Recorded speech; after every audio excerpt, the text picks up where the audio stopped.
ምኩራብ ስያሜው የተወሰደው በዮሐንስ ወንጌል ምዕራፍ 2 ቁጥር 14 ላይ በመቅደስም በሬዎችን፣ ላሞችን፣ በጎችን፣ እርግቦችን የሚሸጡትን አገኘ ተብሎ ከተገለጸው ኃይለ ቃል ላይ ነው። ምኩራብ የሚለው ቃልም በአማርኛ መቅደስ ተብሎ ተተርጉሟል። ምኩራብ የሚባለው ሳምንት ጌታችን መድኃኒታችን ኢየሱስ ክርስቶስ ወደ ምኩራብ ገብቶ ማስተማሩ የሚነገርበት ቤቴ የጸሎት ቤት ይባላል፣ እናንተ ግን የሌቦች ዋሻ አደረጋችሁት ብሎ በምኩራብ ይሸጡ ይለውጡ የነበሩትን የገሰጸበት፣ ቤተ መቅደስን የከብት መንጃ የወርቅና የብር መነገጃ ያደረጉ ሰዎችን ከነሸቀጣቸው ከቤተ መቅደስ ያስወጣበት፣ ቤተ መቅደስ የእግዚአብሔር ማደሪያ የስሙ መጠሪያ የጸሎት ስፍራ መሆኑ ያስረዳበት፣ ያስተመረበት፣ ያወጀበት፣ በቤተ መቅደስ የንግድ ሥራ ማከናወን እንደማይገባ ያረጋገጠበት ዕለት ነው። በስመ አብ ወወልድ ወመንፈስ ቅዱስ አሐዱ አምላክ አሜን።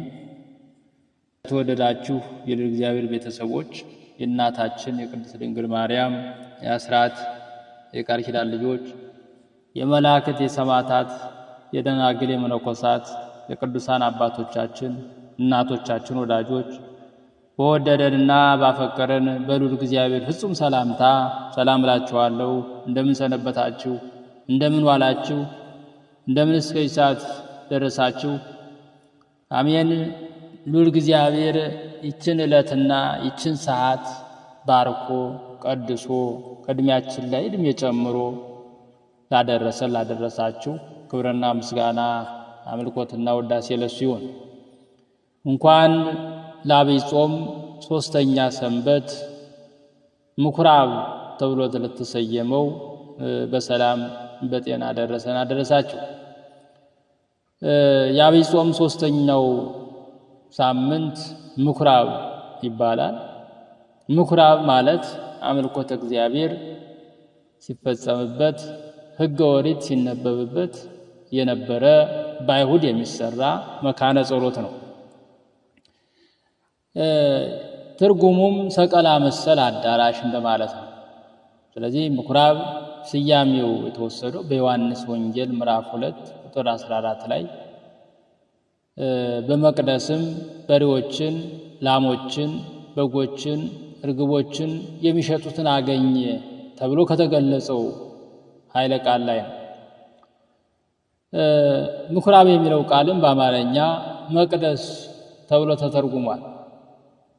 ምኩራብ የሚባለው ሳምንት ጌታችን መድኃኒታችን ኢየሱስ ክርስቶስ ወደ ምኩራብ ገብቶ ማስተማሩ የሚነገርበት፣ ቤቴ የጸሎት ቤት ይባላል፣ እናንተ ግን የሌቦች ዋሻ አደረጋችሁት ብሎ በምኩራብ ይሸጡ ይለውጡ የነበሩትን የገሰጸበት፣ ቤተ መቅደስን የከብት መንጃ የወርቅና የብር መነገጃ ያደረጉ ሰዎችን ከነሸቀጣቸው ከቤተ መቅደስ ያስወጣበት፣ ቤተ መቅደስ የእግዚአብሔር ማደሪያ የስሙ መጠሪያ የጸሎት ስፍራ መሆኑ ያስረዳበት፣ ያስተመረበት፣ ያወጀበት፣ በቤተ መቅደስ የንግድ ሥራ ማከናወን እንደማይገባ ያረጋገጠበት ዕለት ነው።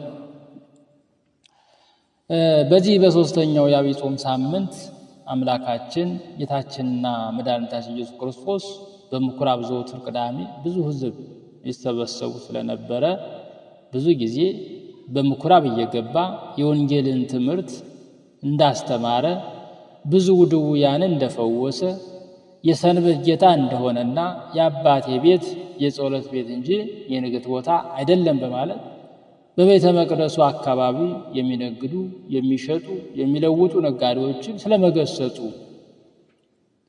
ትምህርት የሚሰጥበት ሳምንት ነው። በተለይ በነቢዩ በኢሳይያስ እንደተጻፈ ጌታ በአይሁድ ምኩራብ ገብቶ መጽሐፍ እንዲሰጡት ጠይቆ የሚሰሙትን ቃል ዛሬ በጆሮአችሁ የሚሰሙት በተለይ በነቢዩ በኢሳይያስ እንደተጻፈ ጌታ በአይሁድ ምኩራብ ገብቶ መጽሐፍ እንዲሰጡት ጠይቆ የሚሰሙትን ቃል ዛሬ በጆሮአችሁ እንደተፈጸመ እንዲህ ሲል እንደነገራቸው ይዘከርበታል። ኢየሱስም በመንፈስ ኃይል ወደ ገሊላ ተመለሰ። ስለ እርሱም በዙሪያው ባለችው ሀገር ሁሉ ዝና ወጣ። እርሱም በምኩራባቸው ያስተምር፣ ሁሉም ያመሰግኑት ነበር። ወዳደገበት ወደ ናዝሬት መጣ። እንደ ልማዱም በሰንበት ቀን ወደ ምኩራብ ገባ፣ ሊያነብም ተነሳ። የነቢዩንም የኢሳይያስን መጽሐፍ ሰጡት ይላል። መጽሐፉንም በተረተረ ጊዜ የጌታ መንፈስ በእኔ ላይ ነው፣ ለድሆች ወንጌልን እሰብክ ዘንድ ቀብቶኛልና፣ ለታሰሩትም መፈታትን፣ ለዕውሮች ማየትን እሰብክ ዘንድ፣ የተጠቁትንም ነፃ አወጣ ዘንድ፣ የተወደደችውንም የጌታን ዓመት እሰብክ ዘንድ ልኮኛል ተብሎ የተጻፈበትን ስፍራ አገኘ። ካነበበ በኋላ መጽሐፉንም ጠቅልሎ ለአገልጋዩ ሰጠውና ተቀመጠ። በምኩራቡም የነበሩ ሁሉ ትኩር ብለው ይመለከቱት ነበር። እርሱም ዛሬ ይህ መጽሐፍ በጆሮአችሁ ተፈጸመ ይላቸው ጀመር። ሁሉም ይመሰክሩለት ነበር። ከአፉም ከሚወጣው ከጸጋው ቃል የተነሳ እየተደነቁ ይህ የዮሴፍ ልጅ አይደለምን ይሉ ነበር።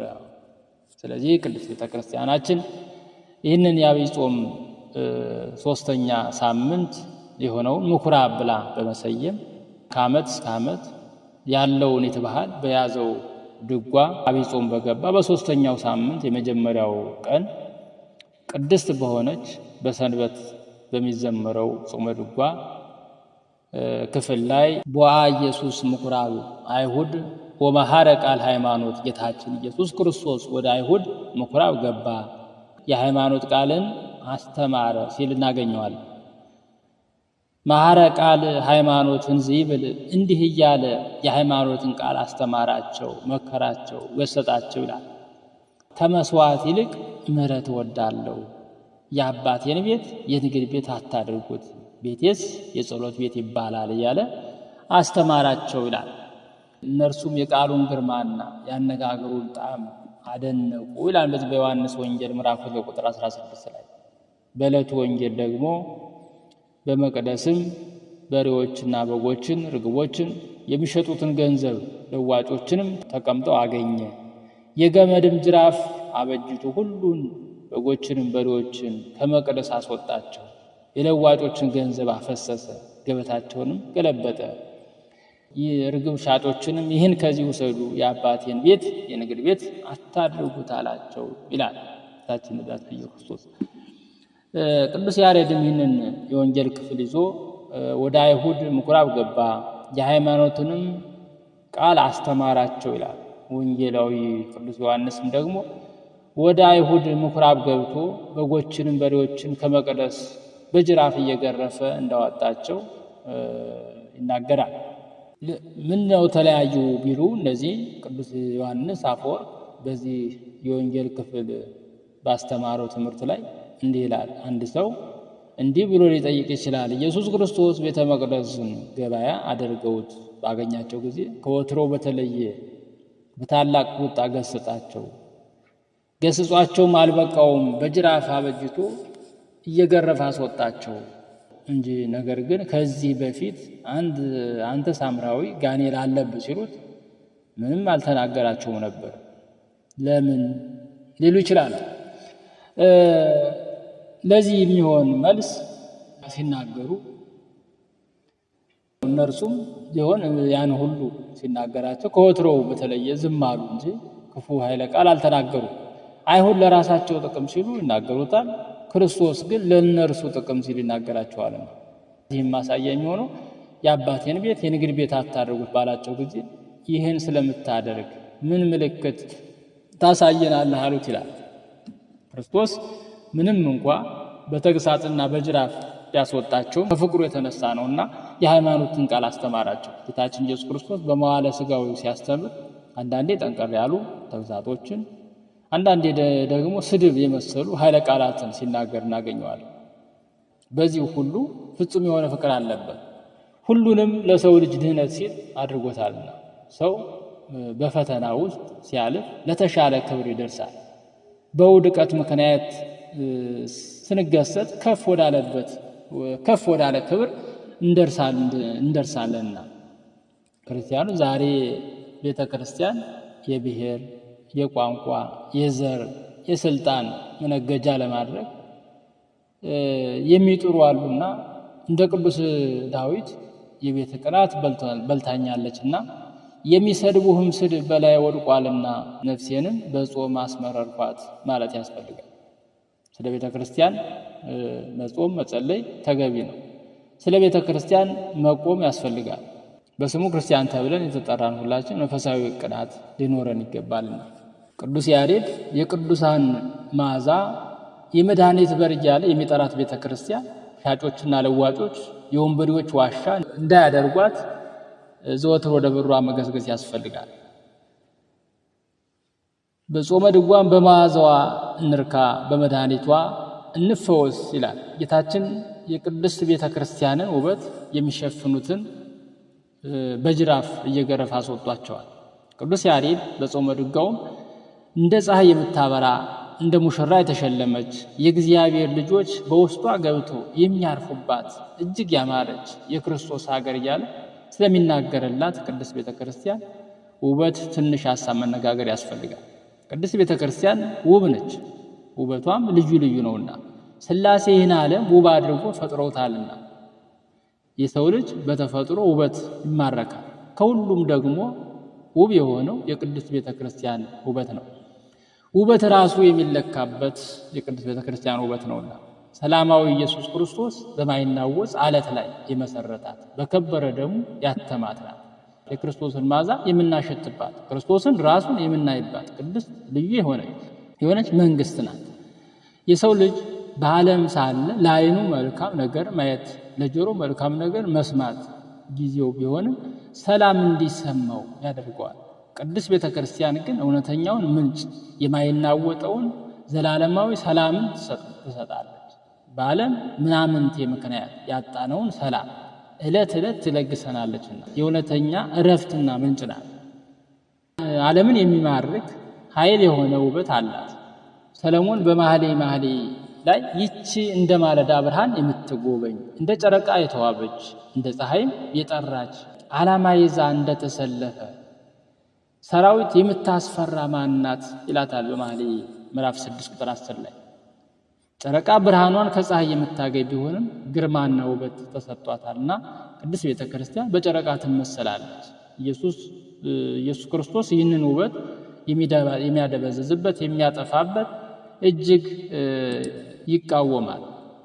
ጌታችን ከወትሮው በተለየ ቤተ መቅደሱን ገበያ አድርገውበት ባገኛቸው ጊዜ የተቆጣ ለዚህ ነውና ሊወግሩት ድንጋይ ሲያነሱ ያላሳየውን መቆጣት፣ ምራቃቸውን ሲተፉበት ያላሳየውን ቅጣት በከበረ ደሙ ለሚያትማት ከአብራ ከመንፈስ ቅዱስ ለሚወልዳቸው ልጆቹ መጠጊያ ለምትሆን ስለ ቅድስት ቤተ ክርስቲያን በቅናት የተናገራቸው ለዚህ ነው። በጅራፍም እየገረፈ ያስወጣቸው ለክብሯ አይመጥናትምና ገበያ አንድ ቀን ማትረፍ አንድ ቀን መክሰር አለበት። ቅድስት ቤተ ክርስቲያን ግን ዘወትር ማትረፍ ነው። ብንኖርም ብንሞትም ትርፍ ነውና ገበያ አንድ ቀን እርካታ አንድ ቀን ደግሞ ረሃብ ያለበት። ቅድስት ቤተ ክርስቲያን ግን ለዘላለማዊ የማያስር ለዘላለም የማያስጠማ መብል መጠጥ ያለባት ናትና ገበያ ሽንገላ አለበት። ቅድስት ቤተ ክርስቲያን ግን ሁልጊዜ ጽድቅ አለ። ገበያ ስስት አለ፣ ራስ ወዳድነት አለ፣ ፍቅረ ነዋይ ያለበት። ቅድስት ቤተ ክርስቲያን ግን ፍጹም የሆነ ሕገ ፍቅር ጠላትን መውደድ ያለባት ናት። በሰዓቱ ክርስቶስ የአባቴ ቤት የንግድ ቤት አታድርጉት ብሎ የገሰጣቸውና ወደ ምኩራብ በገባ ጊዜ በዛው ስፍራ ያገኛቸውን አይሁን ለቤተ መቅደሱ ተቆርቋሪ የሚመስሉትን ከእነርሱም በላይ ለእግዚአብሔር ቅርብ እንደሌለ አድርገው የሚያስቡትን ነበር የገሰጣቸው። ስለዚህ ዛሬ ክርስቶስ ይህ የቅድስት ቤተ ክርስቲያን ውበት በገበያ የሚሸፍኑትን በጅራፍ እየገረፈ ያስወጣቸዋል ማለት ነው።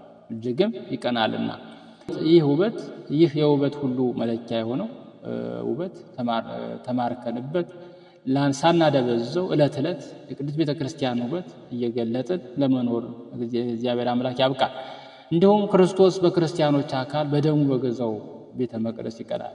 ባሪያውና በአምሳሉ ለፈጠረው ክቡር በሆነው በሰው ልጅ ያለ ዋጋ እንደተገኘ ዕቃ በዓለም ገበያ በረከሰ ዋጋ ሲቸረቸር ክርስቶስ እጅግ ይቀናልና። ቅዱስ ዳዊት ለወንድሞች እንደሌላ ለእናቴ ልጆችም እንደ እንግዳ ሆንሁባቸው፣ የቤት ቅናት በልቶኛልና የሚሰድቡህም ስድብ በላይ ወድቋልና እንዳለ ክርስቶስ ለሰው ልጅ ሁሉ ሲል ፍጹም ሰው ፍጹም አምላክ ሆኗል። ክብር ይግባውና ሩቅ ብእሲ ተብሏል። ጋኔል አለብህ ተብሏል። ተሰድቧል። ምራቅ ተተፍቶበታል። ማን ነው የመታህ እስኪ እወቅ እየተባለ ተዘባብቶበታል። ቅዱስ ዳዊትም አስቀድሞ ይህንን ክርስቶስ ለሰው ልጅ ሁሉ ድህነት ሲል የሚቀበለውን መከራና መዘባበት በመመልከት ለስዕለ ፀሐይ ስገድ መስዋዕተ ሪያ ብላ ብለው በተደራደሩት ጊዜ የሚሰድቡህም ስድብ በላይ ወድቋልና አለ። ስለዚህ ክርስቶስ ይህንን ያክል ለሚቀናለት ቤተ መቅደሱ እንደ እሳት በሚያቃጥል ቅናት እየተቃጠለ ይህንን የሃይማኖት ቃል አስተምሮናልና መጠበቅ ያስፈልገናል። ቅዱስ ቤተክርስቲያን መጠበቅ መንከባከብ ያስፈልገናልና መዋዕለ ጾሙን በሰላም እንዳስጀመረን በሰላም እንዲያስፈጽመን የሉል እግዚአብሔር መልካም ፈቃድ ይሁንልን። አነሳስቶ ላስጀመረን አስጀምሮም ላስፈጸመን ለሉል እግዚአብሔር ክብርና ምስጋና አምልኮትና ውዳሴ ለሱ ይሁን። ወስብሐት ለእግዚአብሔር ወለወላዲቱ ድንግል ወለመስቀሉ ክቡር አሜን። ይቆየን።